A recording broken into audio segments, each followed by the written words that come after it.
Well, ever since the famine in Ethiopia in 1984, Partners for Change Ethiopia has worked closely with the poorest urban slum communities to look after their orphan and vulnerable children. Now, how do we do this? Children are all different, so the solutions to poverty for children are varied, and we have to be very flexible in terms of providing those solutions to each and every child to match their needs.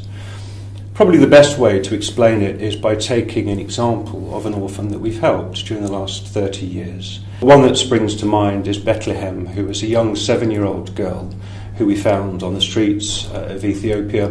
Both her parents had died of age-related illness. So together with the community, we found her a family who were prepared to look after her. We assisted that family in terms of financing the clothing, the food that was required for her to be with them.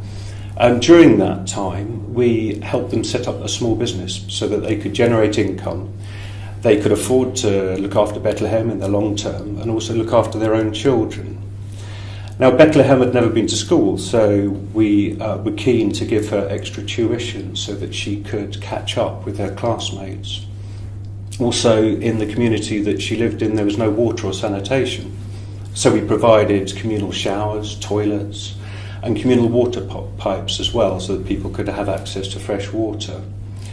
The other thing that we enabled them to do is for them to grow their own fruit and vegetables in the small amount of land that they had at the back of their house, and this enabled them to improve the nutritional intake of the family. Also, it was important to enable Bethlehem to come to terms with the issues that she'd suffered during her early childhood. So we provided counselling for her, enable her to come to terms with it and to accept and to move on.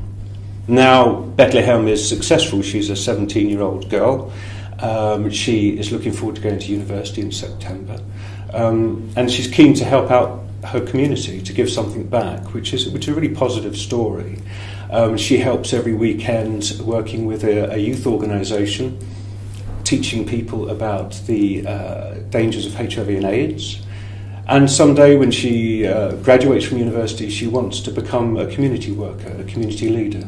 So it's a really successful story, but there are many, many others.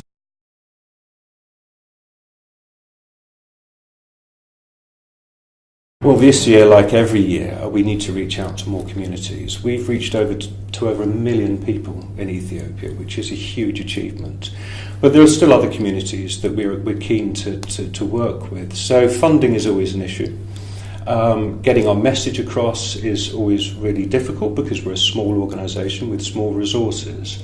So we're working on that and obviously trying to make people understand that poverty is not simple and that we have to be flexible and we have to listen to people and work with people so that they can find their own solutions. So trying to get that message across with the limited resources is the main challenge we have.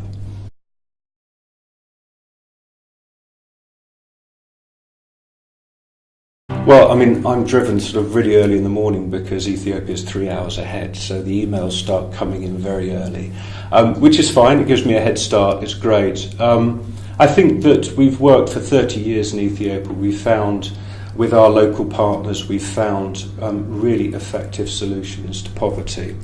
And poverty will come back tomorrow if they're not lasting solutions. So it's knowing that we have a model now that works, we have an approach that works, and that's based upon local people finding their own solutions, identifying their own problems, and working together. And we're just a facilitator in that process, and it's an honour to be part of that process. So personally, that's what drives me, and I think that's what drives the organisation as well.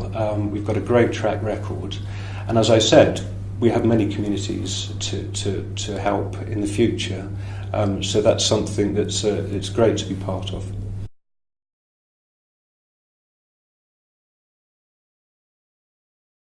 Well, the one real difference I think that I would like to see is to enable people to understand that Africa is not a continent with a permanently outstretched hand.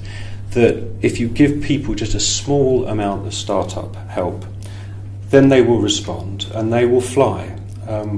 We have many thousands of families that have just taken the very small amount of support we've given them, and they have made a better future for themselves. So I think that it's enabling people to understand that poverty is difficult to overcome, but with the right resources and with the right mindset and with people finding the solutions themselves, we can really make a difference. And I think if we make a difference to Africa, the world is a better place for everybody to live in.